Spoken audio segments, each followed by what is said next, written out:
ახალქალაქი տեղաբնակիտական թանգարան։ Թանգարանը ներկայացնում է ախալքալակի և ամբողջ Ջավախքի տարածաշրջանի պատմությունը տարբեր ժամանակաշրջանների միջոցով։ Էթնոգրաֆիկական ցուցադրություններ, 18-ից 19-րդ դարերի գյուղական կենցաղ, ազգային հագուստներ, կահույք, աշխատանքային գործիքներ, հնագիտական գտածոներ, հին բրոնզեդարյան անտիկ և միջնադարյան ժամանակաշրջանների իրեր, որոնք հայտնաբերված են տարածաշրջանի տարածքներում։ Պատմական լուսանկարներ և փաստաթղթեր, քաղաքի զարգացման, կրթության և մշակույթի պատմությունից, ժամանակավոր ցուցադրություններ նվիրված տեղական հարեստներին, արվեստին և ժողովրդական ավանդույթներին։ Թանգարանը ներկայացնում է Ջավախքի բազմազան պատմությունն ու մշակույթը, հայերի, վրացիների և այլ համայնքների համատեղ ժառանգությամբ։ Տեղադրված է քաղաքի կենտրոնում և հարմար է այցելել զբոսանքի ընթացքում։ Հարմար վայր է ինչպես դպրոցականների, այնպես էլ պատմություն ու մշակույթ սիրողների համար։ Այստեղ կարող եք ավելի լավ ճանաչել, թե ինչպես է ապրել և զարգացել ախալքալակը տարբեր դարերում։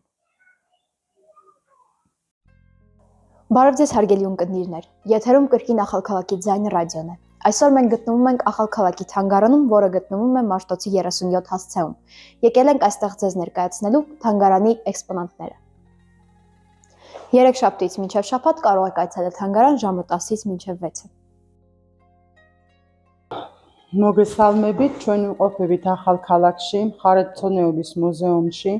ჩვენი მუზეუმი დაარსდა 1956 წელს, ხოლო 1972 წელს უკვე ოფიციალურად გაიხსნა. ჩვენ მუზეუმში დღევანდელ დღით ჩათვლით გვაქვს 4000-ზე მეტი ექსპონატები. მუზეუმში არის ადრინდელი და ახალი მომავლის ექსპონატები. ერთ-ერთი უძველესი ექსპონატი არის თონის სახლი, რომელიც ჯავახეთში ძალიან გავრცელებული იყო და ამ თონის სახლს უფრთხილებოდნენ, რადგან აქ აცხობდნენ პურს, აკეთებდნენ საჭმელს, ანუ როგორც პატარა სამზარეულო, მაგრამ უფრო უმეტესად გამოიყენებდნენ როგორც პურის საცხობ ადგილს. აქ არის ძალიან ძველი თითო ექსპონატი, მაგალითად გობი. ამ გობში ცომს ზილავდნენ, უფრო სწორად აქ იმაში, ხორბალს ფქვავდნენ, შემდეგ გობში ცომს ზილავდნენ. იგივე გვაქვს ხის მაგიდა, სადაც გუნდებს ამოგუნდავდნენ და გახურებულ თონეში აკრავდნენ პურს. აქ უფრო რომ დავაკვირდეთ, თონის სახლში უფრო ხშირად იყენებდნენ ხის დამზადებულ ჭურჭელს, ლითონის ჭურჭელს. ანუ სხვა ისეთ თანამედროვე და ისეთი რაღაცები არ იყო, როგორც ეხლა გვაქვს კერამიკა და ისა, უფრო ხისგან იყო დამზადებული ადრინდელი ჭურჭელი. ეს არის დოხობურების ტანსაცმელი, ქალის ტანსაცმელი, რომელიც დოხობურები იწმენდნენ. ვინ არიან დოხობურები? რუსეთიდან ჩამოსულები 1958-59 წლებში, რომელიც გამოიყო რუსეთის სახელმწიფოს და ჩამოვიდნენ საქართველოში. ისინი დასახლდნენ დღევანდელ დღის ნინოწმინდის რაიონში, ადრინდელი ბაგდანოვკა. ანუ 7 სოფელში დასახლდა ეს დოხობურები 7 სოფელში დასახლდნენ, ადრე ბაგდანოვკა, არლოვკა, გარლოვკა და ასე შემდეგ. ანუ იყო სოფელი, ეს 7 სოფელი იყო სოფელი და სადაც ცხოვრობდნენ დოხობურები. ისინი მისდევდნენ მიწათმოქმედებას და საქონელს ინახავდნენ უხვად. აქ არის მათი მოქსოვილი და მათი ხელით შეკერილი ტანისამოსი, რომელიც ისინი ყოველდღიურად იცმევდნენ. არის აგრეთვე ტყავით დამზადებული ფაჩუჩები, რომელიც თავითი ხელით არის აგრეთვე შეკერილი.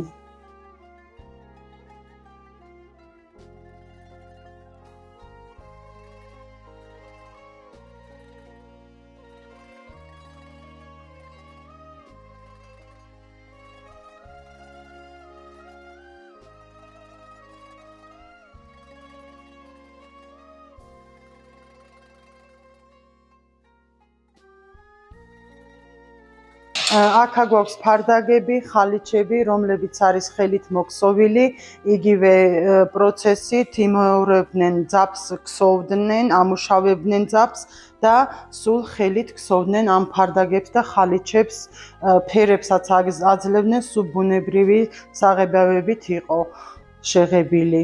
უამრავი სხვადასხვა უზორები არის ამ ფარდაგებში მოცემული და ძალიან ძველია. მე-19-მე-18 საუკუნეშია ეს ფარდაგები მოქსოვილი. ეს არის სამავარი, რომელიც უძველესი დროინდელი არის, ძალიან მე-19 საუკუნეში არის არქეოლოგების გათხრების შედეგად აღმოჩენილი, რომლებიც დენი და რამე რო არ იყო, უფრო ცეცხლის საშუალებით აცხელებდნენ და მიირთმევდნენ ჩაის. ის მეორე უფრო თანამედროვეა, ახალი, ანუ დენზე იყო, წყალს ჩაასხავდნენ და დენით აცხელებდნენ და ისე მიირთმევდნენ ჩაის.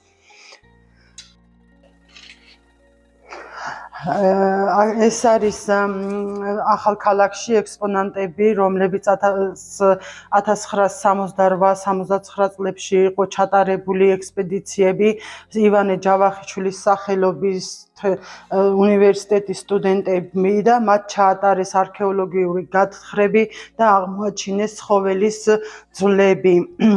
რას ნიშნავდა ეს, ანუ რა ძვლებია? ეს ძვლები არის ცხოველების ძვლები, ანუ ჩვენს რაიონში, ჯავახეთში განვითარებული იყო ცხოველმოქმედება. არის აგრეთვე ზღვის ქვები აღმოჩენილი, ჯავახეთის რაიონში არის აღმოჩენილი ზღვის ქვები. ეს იმას მოგვანიშნებს, რომ ჯავახეთის რაიონში ოდესღაც ყოფილა ზღვის ფსკერი. აქ არის ექსპედიციის შედეგად ეგრეთვე აღმოჩენილი არის წყლის მილები, სადაც სასმელი წყალი მიედინებოდა ამ თიხისგან დამზადებულ მილებში. მოცემული აქ გვაქვს სოფლის მეურნეობა, მისდევდნენ ჩვენი ხალხი, ჯავახეთის ხალხი, სოფლის მეურნეობა იყო განვითარებული ძალიან დიდად და უფრო ცხოველ მოქმედებას მისდევდნენ. სოფლის მეურნეობა, როგორ აგროვებდნენ თივას, როგორ აძოვებდნენ საქონელს.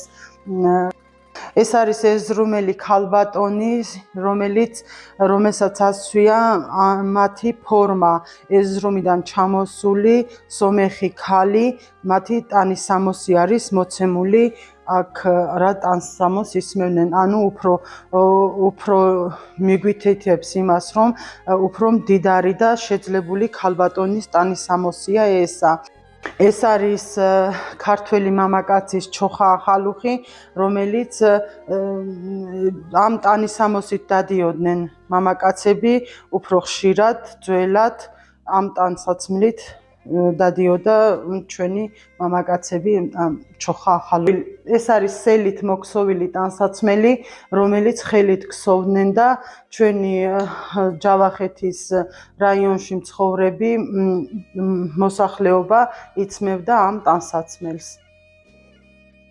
ეს არის შოთა რუსთაველი, ფოტო არის გადაღებული ხერთვისის ციხესთან, ანუ ვარძიასთან მიმავალ გზაზე, ერთ-ერთი განთქმული მწერალი მე-12-მე-13 საუკუნეებში მოღვაწეობდა ეს მწერალი.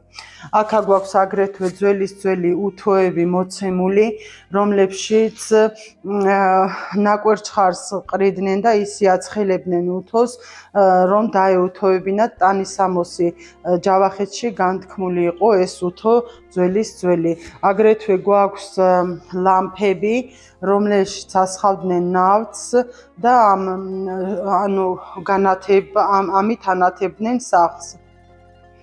ამ ფოტოზე არის მოცემული ქალბატონი და მამაკაცი, რომლებიც ამუშავებენ მიწას, თესავენ კარტოფილს და მოჰყავთ. როგორ ემჩნევა ამ სურათში, რომ ძალიან თბილი და საყვარელი ოჯახია, ანუ მიწათმოქმედებას მისდევდნენ ამ პერიოდში, მე-19-მე-18 საუკუნეში. ქვევრი არის აღმოჩენილი სოფელ ლომატურცხში, რაც მიგვანიშნებს იმას, რომ ჩვენს რაიონში, ჯავახეთში მისდევდნენ ღვინოთ მოქმედებას, მისდევდნენ, ანუ იმ პერიოდში ძალიან ტემპერატურა იყო უფრო მაღალი, ანუ ყურძნის მოსავალს ხელს არ უშლიდა. აქ გვაქვს აგრეთვე მოცემული თიხით დამზადებული ჭურჭელი, ხით დამზადებული ჭურჭელი, რომელიც სახლში, ოჯახში გამოიყენებდნენ როგორც ჭურჭელი. ამ თიხის ჭურჭელში ინახავდნენ ყველს, რძეს, უფრო დიდხანს ძლებდა და უფრო ხარისხიანად ინახებოდა რძისა და რძის პროდუქტი. დიახ. გვაქვს აგრეთვე გუგუმები, რომელიც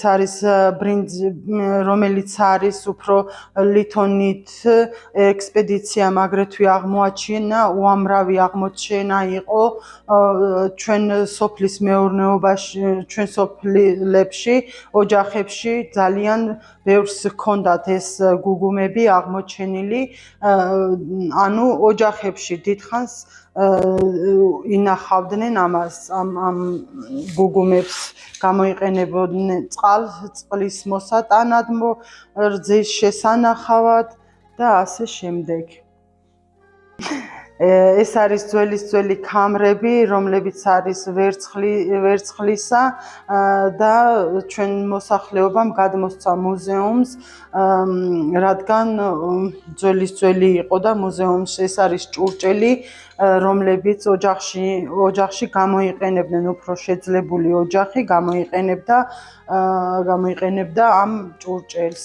აქ გვაქვს აგრეთვე ხელსამაჯური, ყელსაბამი და ასე შემდეგ.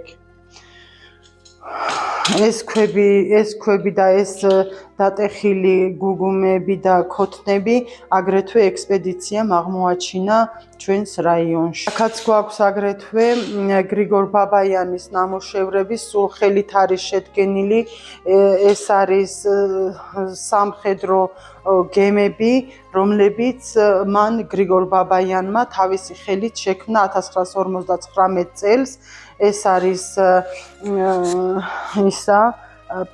პარავოზი, ეს არის სამხედრო გემები და მან მუზეუმს გადმოსცა საჩუქრად.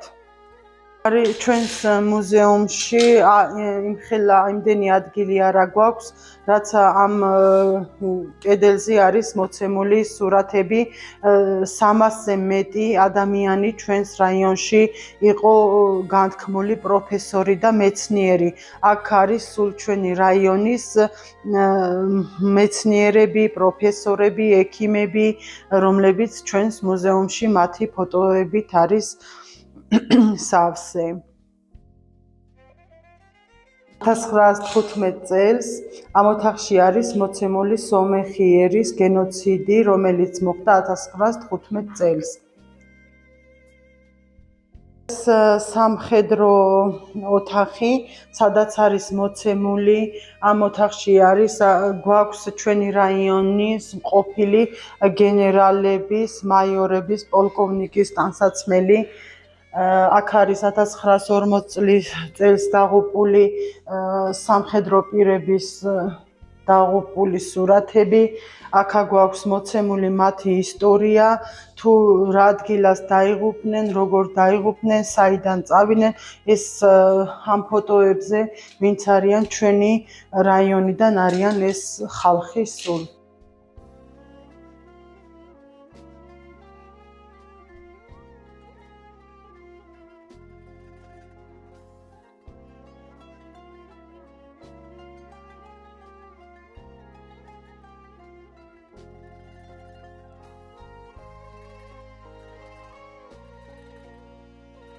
Ձեզ հետ էր ախալքավակի ձայն ռադիո հաղորդումը։ Մնացեք մեզ հետ, որպեսզի հետագայում դիտեք մեր հետաքրքիր հաղորդումները։